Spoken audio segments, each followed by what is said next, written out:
कितना अजीब लगता है ना, कि कोई बकरी को कुत्ता कैसे मान सकता है। पर यकीन मानिए, यही सवाल मनोविज्ञान, धोखे और बदले की एक जबरदस्त कहानी की चाबी है। तो कहानी शुरू होती है एक बहुत ही सीधे साधे सीन से। राजू नाम का एक भोला भाला लड़का है जो बाजार जा रहा है, और उसका मकसद बस अपनी बकरी बेचना। लेकिन होता क्या है, सीधे साधे रास्तों पर ही अक्सर टेढ़ी मेढ़ी मुश्किलें मिल जाते हैं। राजू के रास्ते में आते हैं दो ठग, जिन्हें उस लड़के और बकरी में एक आसान शिकार नजर आता है।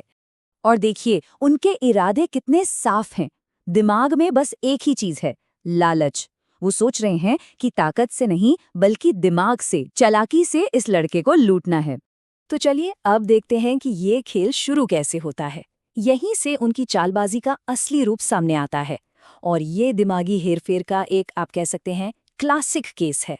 पहला ठग आता है और शक का पहला बीज बोता है। वो एक ऐसी बात कहता है जो सरासर झूठ है, सिर्फ और सिर्फ राजू के दिमाग में कन्फ्यूजन पैदा करने के लिए। राजू पहले तो अपनी बात पर अड़ा रहता है। उसे अपनी आंखों पर पूरा यकीन है। वो कहता है, अरे नहीं, ये तो बकरी है। लेकिन ये दिमागी हमला तो बस अभी शुरू ही हुआ था। और फिर आता है दूसरा ठग, और वो भी वही झूठ दोहराता है।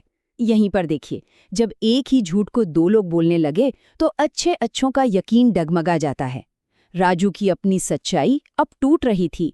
तो समझिए, ये लोग सिर्फ झूठ नहीं बोल रहे, ये एक बहुत ही खतरनाक दिमागी खेल खेल रहे हैं, जिसे कहते हैं गैस लाइटिंग। मतलब वो राजू को ये यकीन दिला रहे हैं कि जो वो देख रहा है वो सच नहीं है, बल्कि वो खुद ही गलत है। अब बेचारा राजू पूरी तरह से कंफ्यूज हो चुका था। उसे खुद पर ही शक होने लगा, और इसी कंफ्यूजन में वो अपनी बकरी को, या कहिए अपने कुत्ते को, सिर्फ 100 रुपए में उन ठगों को बेच देता है। पर रुकिए, कहानी यहाँ खत्म नहीं होती।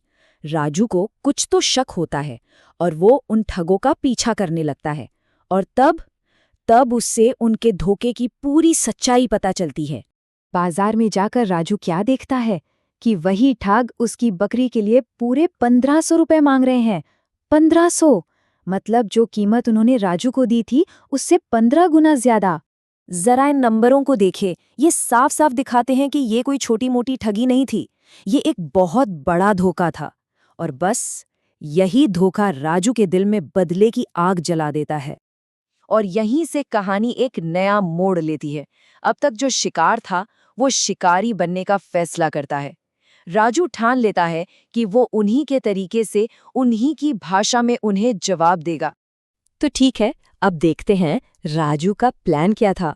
उसका बदला लेने का तरीका भी उतना ही चालाकी भरा है जितनी हिम्मत वाला।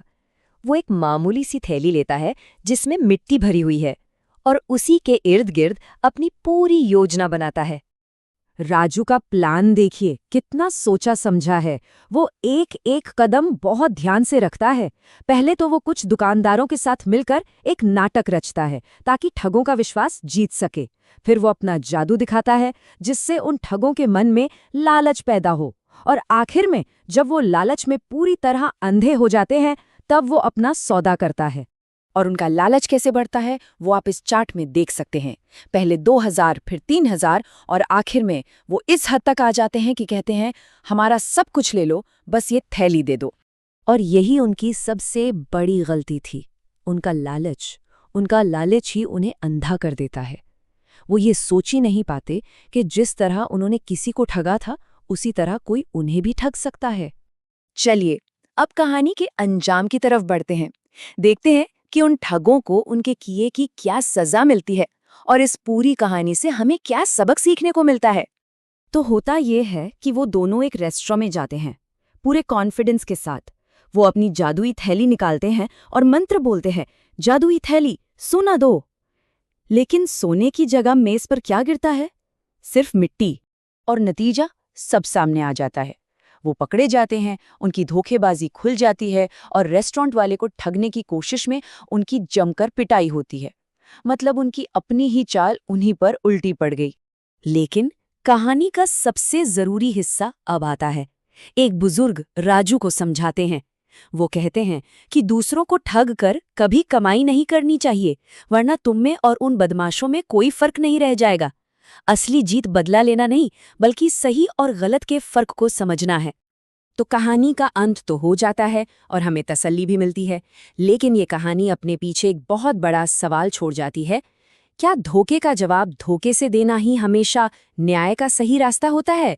इस पर जरूर सोचिएगा।